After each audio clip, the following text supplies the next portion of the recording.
सध्या एकनाथ शिंदे आणि भारतीय जनता पक्ष एकमेकावर गोळी झाडायला सुरुवात त्यांनी केलेली आहे। त्यामुळे मी तर म्हणेन की एकनाथ शिंदे आणि देवेंद्र फडणवीसांचं सरकार म्हणजे गोळीबार करणाऱ्या गुंड्यांचं सरकार आहे आणि त्यामुळे यांना एक कोणताही अधिकार सत्तेवर राहण्याचा नाही आहे। किंवा मागच्या कालावधीमध्ये शिंदेंच्या कालावधीमध्ये दादरच्या पोलीस स्टेशनमध्ये त्यांच्या आमदारांनी गोळीबार केला, तिकडे संभाजीनगरला त्यांच्या आमदारांनी मारझोड केली, तिकडे हिंगोलीला त्यांच्या आमदारांनी सफाई कर्मचाऱ्यांना मारलं आणि आज भाजपाच्या आमदारांनी शिंदे गटाच्या लोकांवर खुद्द पोलीस ठाण्यामध्ये गोळीबार केला। त्यामुळे हे गुंडांचं सरकार आहे, गुंडांना आधार देणारं सरकार आहे। त्यामुळे मुख्यमंत्री एकनाथ शिंदे आणि गृहमंत्री देवेंद्र फडणवीस यांनी ताबडतोब राजीनामा दिला पाहिजे, अथवा मी राज्यपाल महोदयांना विनंती करेन की या दोघांचीही त्यांच्या पदावरून तुम्ही हकालपट्टी करा।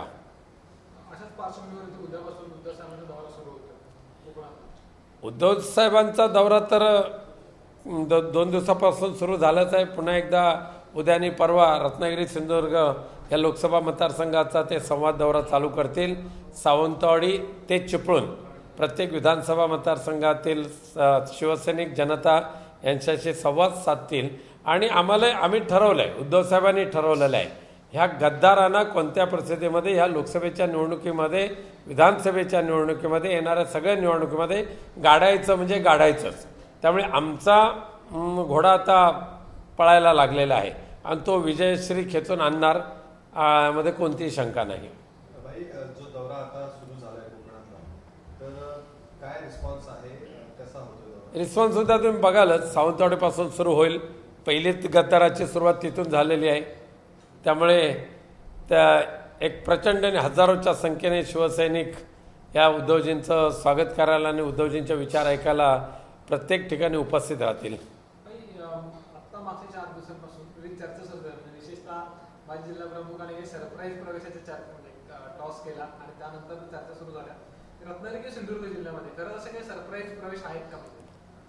शिवसेना पक्षामध्ये आहेत भरपूर, पण आम्ही ते टप्प्याटप्प्याने घ्यायचं ठरवलेलं आहे। त्यामुळे एक आहे की शिवसेना पक्षप्रमुख उद्धवजी ठाकरे आणि शिवसेना पक्षाला कितीही जरी संपवण्याचा प्रयत्न भारतीय जनता पक्षाने केला तरीसुद्धा शिवसेना पक्षप्रमुख उद्धवजी ठाकरेंवर विश्वास ठेवून आमच्याकडे येणाऱ्यांची संख्या खूप मोठी आहे, पण आम्ही ते सगळे टप्प्याटप्प्याने प्रवेश घेतो आहे आणि कोणाला तरी अपशकुन करण्याचं काम आम्ही करत नाही आहे। तर जे मनाने आणि विचाराने शिवसेना पक्षप्रमुख उद्धवजी ठाकरेंचं नेतृत्व स्वीकारून शिवसेनेमध्ये येत असतील त्या सर्वांचं आम्ही स्वागत करणार, पण गद्दारांना 100% दरवाजे बंद म्हणजे बंद। गद्दार खासदार, गद्दार आमदार यांना कोणत्या परिस्थितीमध्ये शिवसेनेमध्ये प्रवेश नाही। एबीपी माझा, उघडा डोळे बघा नीट।